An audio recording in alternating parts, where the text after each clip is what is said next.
नमस्कार, मी साहिल निकम तुम्हा सर्वांचं मनापासून स्वागत करतो। तर खूप कमी मराठी चित्रपट असे आहेत ज्यांना 4 हफ्ते लागून सुद्धा त्यांचे जवळपास 40 ते 45 शोज हे चित्रपटगृहांमध्ये असतात आणि त्यापैकीच एक चित्रपट म्हणजे गुलकंद।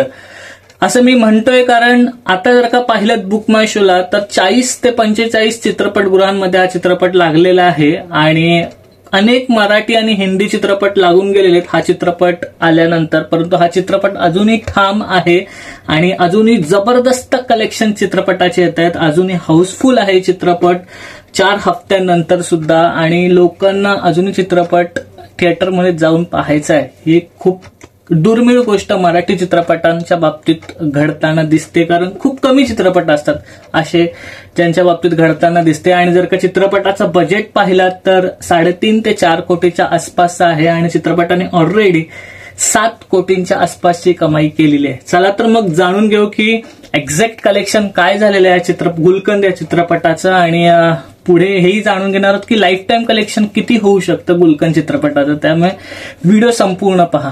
तर गुलकंद ह्या चित्रपटाला लागून एकूण 26 दिवस कंप्लीट झालेले आहेत आणि 26 दिवसानंतर जे नेट कलेक्शन झालेलं आहे गुलकंद या चित्रपटाचं तर ते आहे 6 कोटी 4 लाख एवढं आणि ग्रॉस कलेक्शन जे झालेलं आहे गुलकंद ह्या चित्रपटाचं 26 दिवसांनंतर तर ते आहे 6 कोटी 80 लाख एवढं। म्हणजे लवकरच हा चित्रपट 7 कोटींच्या घरात जाईल आणि माझ्या मते लाईफ टाइम कलेक्शन बद्दल म्हणाल तर हा चित्रपट 9 कोटींच्या आसपास जाऊ शकतो। ह्याच स्पीडने जर का चित्रपटाचं कलेक्शन झालं तर माझ्या मते 9 कोटी कुठेच नाही या चित्रपटासाठी आणि हा एक चांगला आकडा असेल, कारण 2025 मध्ये सगळ्यात जास्त कमाई करणारा आतापर्यंतचा गुलकंद हा चित्रपट ठरलेला आहे। तर हे होतं गुलकंद ह्या चित्रपटाचं बॉक्स ऑफिस कलेक्शन आणि पुढच्या व्हिडिओमध्ये आपण भेटूच। तोपर्यंत आपले YouTube चॅनल पाहत राहा आणि लास्ट बट नॉट लिस्ट स्वतःची काळजी घ्या।